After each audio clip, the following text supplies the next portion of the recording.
नमस्कार साथियों। हरिशंकर परसाई जी का बात कहने का तरीका इतना उम्दा है कि वो एक बात कहते हैं और उस एक बात के द्वारा हमें 4 दूसरी बातें भी समझा देते हैं। आज जिस व्यंग रचना की मैं बात कर रही हूँ उसका शीर्षक है मुंडन। जैसा कि हम सब जानते हैं कि मुंडन एक प्रथा है और उसके अपने कारण हैं, लेकिन यहाँ बात हो रही है एक नेताजी के मुंडन की। तो आइए पढ़ते हैं, सुनते हैं, समझते हैं कि मुंडन क्यों हुआ, किसने किया, कारण क्या थे और क्या ये साबित कर पाया कोई कि मुंडन हुआ भी था। क्या कहना चाहते हैं हरिशंकर परसाई जी और क्या हमें समझना चाहिए। किसी देश की संसद में एक दिन बड़ी हलचल मची। हलचल का कारण कोई राजनीतिक समस्या नहीं थी, बल्कि यह था कि मंत्री का अचानक मुंडन हो गया था। कल तक उनके सिर पर लंबे घुंघराले बाल थे, मगर रात में अचानक उनका मुंडन हो गया। सदस्यों में कानाफूसी हो रही थी कि इन्हें क्या हो गया है। अटकलें लगने लगी। किसी ने कहा शायद सिर में जुएं हो गई हों। दूसरे ने कहा शायद दिमाग में विचार भरने के लिए बालों का पर्दा अलग कर दिया गया हो। किसी और ने कहा शायद इनके परिवार में किसी की मौत हो गई हो, पर वे तो पहले की तरह प्रसन्न लग रहे थे। आखिर एक सदस्य ने पूछा, अध्यक्ष महोदय, क्या मैं जान सकता हूं कि माननीय मंत्री महोदय के परिवार में क्या किसी की मृत्यु हो गई है? मंत्री ने जवाब दिया, नहीं। सदस्यों ने अटकल लगाई कि कहीं उन लोगों ने ही तो मंत्री का मुंडन नहीं कर दिया जिनके खिलाफ वे बिल पेश करने का इरादा कर रहे थे। एक सदस्य ने पूछा, अध्यक्ष महोदय, क्या माननीय मंत्री को मालूम है कि उनका मुंडन हो गया है? यदि हाँ, तो क्या वे बताएंगे कि उनका मुंडन किसने कर दिया है?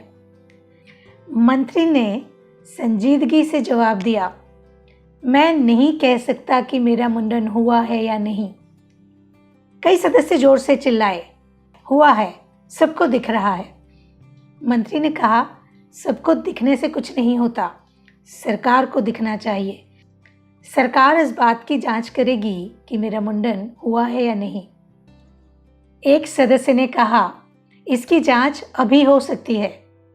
मंत्री महोदय अपना हाथ सिर पर फेर कर देख लें।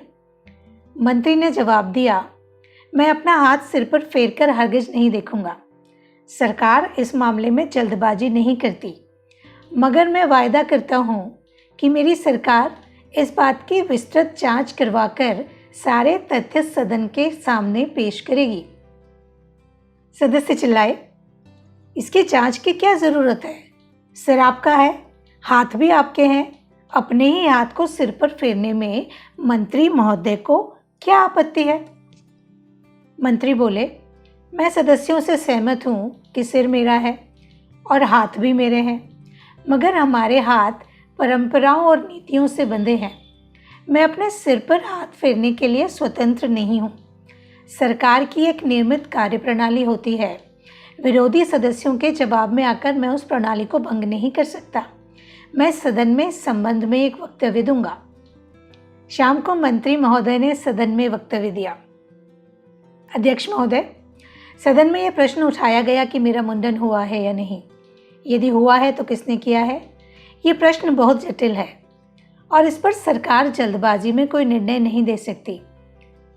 मैं नहीं कह सकता कि मेरा मुंडन हुआ है या नहीं।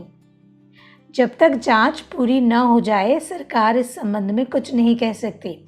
हमारी सरकार 3 व्यक्तियों की एक जांच समिति नियुक्त करती है जो इस बात की जांच करेगी। जांच समिति की रिपोर्ट मैं सदन में पेश करूंगा। सदस्यों ने कहा, ये मामला कुतुब मीनार का नहीं जो सदियों जांच के लिए खड़ी रहेगी।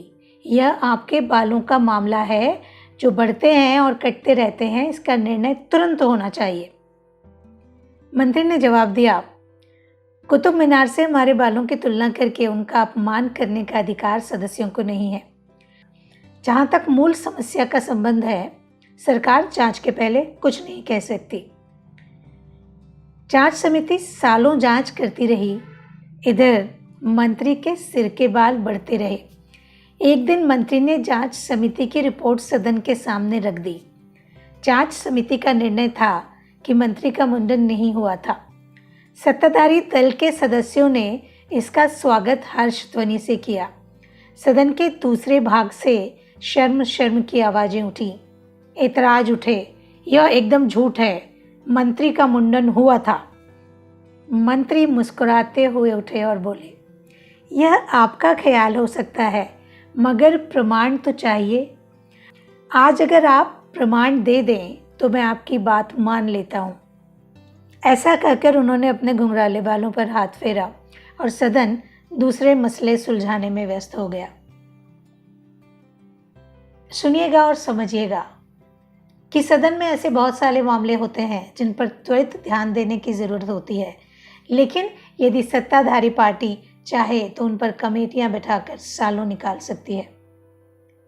तो ध्यान दीजिए कि यदि कोई कमेटी 3 महीने के लिए बनी है तो उसे 3 साल क्यों लग रहे हैं, और यदि कोई निर्णय 6 महीने के अंदर आना है तो वो 6 साल तक काम कैसे करते रह सकते हैं। जब हमारे शिक्षा की बात होती है, संस्कारों की बात होती है, न्याय की बात होती है, या समाज से, देश से जुड़े किसी महत्वपूर्ण मुद्दे की बात होती है, तो ध्यान भटकाने के लिए कमेटियां बना दी जाती हैं और हम सोचते हैं काम हो रहा है। अपना ध्यान बनाए रखिएगा, क्योंकि ये मामला आपके देश का है, आपके समाज का है, आपके लोगों का है, और किसी भी कमेटी का कोई भी निर्णय होता है उसका आपकी ज़िंदगी से कोई ना कोई वास्ता ज़रूर होता है।